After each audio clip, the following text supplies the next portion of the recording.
அண்மை செய்தியாக பார்த்து வருகிறோம். விழுப்புரம் மாவட்டம் தைலாபுரத்தில் ராமதாஸ் தலைமையில் பாமக நிர்வாக குழு கூட்டம் தொடங்கி நடைபெற்றுள்ளது. இதுகுறித்தான கூடுதல் விவரங்களோடு எமது செய்தியாளர் காதர் இணைப்பில் இணைகிறார். காதர், வணக்கம். இது குறித்தான கூடுதல் விவரங்கள் என்ன?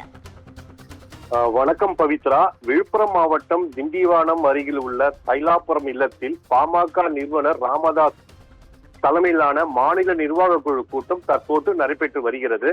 இதில் 22 பேர் கொண்ட மாநில நிர்வாக குழுவில் மருத்துவர் ராமதாஸின் மூத்த மகள் ஸ்ரீ காந்திமதி இடம்பெற்றுள்ளார். ஸ்ரீ காந்திமதி கலந்து கொள்ளும் முதல் மாநில நிர்வாகி குழு கூட்டமாகும். கடந்த மாதம் 17ஆம் தேதி நடைபெற்ற பாமக சிறப்பு பொதுக்குழு கூட்டத்தில் மாநில நிர்வாக குழுவில் மருத்துவர் ராமதாஸின் மூத்த மகன் ஸ்ரீ காந்திமதி சேர்க்கப்பட்டுள்ளார்.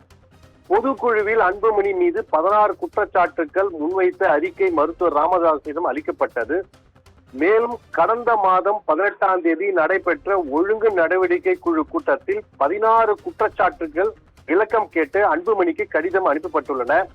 அன்புமணி பதில் அளிக்காததற்கான காலக்கெடு கடந்த 31ஆம் தேதியோடு முடிவடைந்த நிலையில் கடந்த 1ஆம் தேதி நடைபெற்ற ஒழுங்கு நடவடிக்கை குழு கூட்டத்தில் அன்புமணி மீதான நடவடிக்கை குறித்து அறிக்கையை சீல் வைக்கப்பட்ட கவரில் மருத்துவர் ராமதாஸிடம் வழங்கியுள்ளனர். இன்று நடைபெறும் மாநில நிர்வாகி குழு கூட்டத்தில் ஒழுங்கு நடவடிக்கை குழு அறிக்கை தொடர்பாக ஆலோசனை தற்போது நடைபெற்று வருகிறது. மேலும் அன்புமணி மீது நடவடிக்கை எடுப்பு தொடர்பாக பாமக ஒழுங்கு நடவடிக்கை குழு பரிந்துரைக்கப்பட்ட அறிக்கை குறித்தும் அன்பு மீது என்ன விதமான நடவடிக்கை எடுக்குவது என்பது தொடர்பான குறித்த ஆலோசனை கூட்டம் தற்போது நடைபெற்று வருவதாக தகவல் வெளியாகியுள்ளது. சாவணி, கூடுதல் விவரங்களுக்கு நன்றி காதர்.